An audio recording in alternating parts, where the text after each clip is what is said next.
ঢাকা বিশ্ববিদ্যালয়ের শিক্ষার্থীরা বোকা না, এটা এলাকার মেম্বার ইলেকশন না, এটি এলাকার ইউনিয়ন চেয়ারম্যান ইলেকশন না। ঢাকা বিশ্ববিদ্যালয়ের শিক্ষার্থী আপনি যত মিথ্যার মধ্য দিয়ে, মিথ্যা গল্প রটিয়ে এবং বিভিন্ন কিছু এডিট করার মধ্য দিয়ে নানাভাবে গল্প ফ্রেমিং করবেন, তত বেশি আপনার অবস্থান নষ্ট হবে। আমরা বিশ্বাস করতে চাই জুলাইয়ের শক্তি জুলাইয়ে যারা মাঠে ময়দানে অবদান রেখেছেন তাদের কারো ইমেজ নষ্ট না হোক, তারা প্রত্যেকের শিক্ষার্থীদের কাছে সেই গ্রহণযোগ্যতা ধরে রাখুক, তাদের ইতিবাচক ইমেজটুকু থাকুক।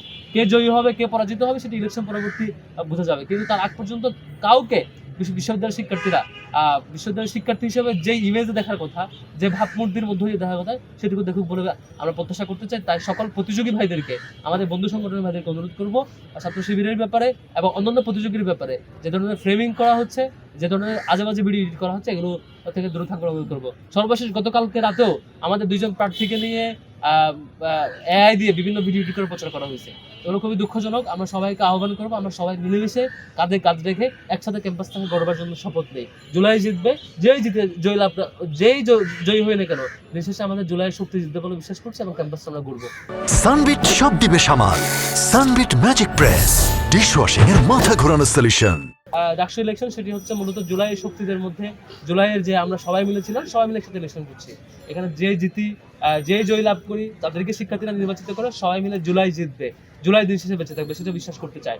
কিন্তু এখন পর্যন্ত যেখানে ছাত্র শিবির সংগঠন হিসেবে সারা দেশে দেশব্যাপী 2010-11 সালের পর থেকে আওয়ামী লীগ যখন থেকে ফেসিবাদ হয়ে ওঠার চেষ্টা করছিল তত্ত্বাবধায়ক সরকার বিলুপ্তের মধ্য দিয়ে, তখন থেকে ছাত্র শিবির দেশব্যাপী তার আন্দোলন পরিচালনা করেছিল।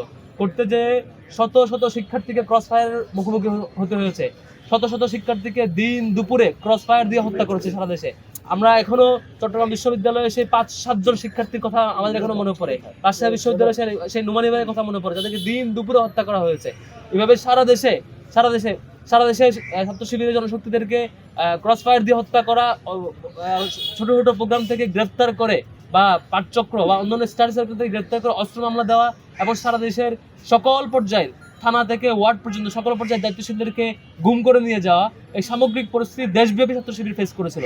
ফেসিবাদের প্রধান এবং সর্বপ্রধান এবং প্রথম ভিকটিম ছিল ছাত্র শিবির। এবং সর্বশেষ যখন আওয়ামী লীগ আর পেরে উঠছিল না, একটা মাত্র সংগঠনকে নিষিদ্ধ করেছিল আমাদের ছাত্র সংগঠনগুলোর মধ্যে যে সংগঠনকে নিষিদ্ধ করেছে সেটি হচ্ছে ইসলামী ছাত্র শিবির।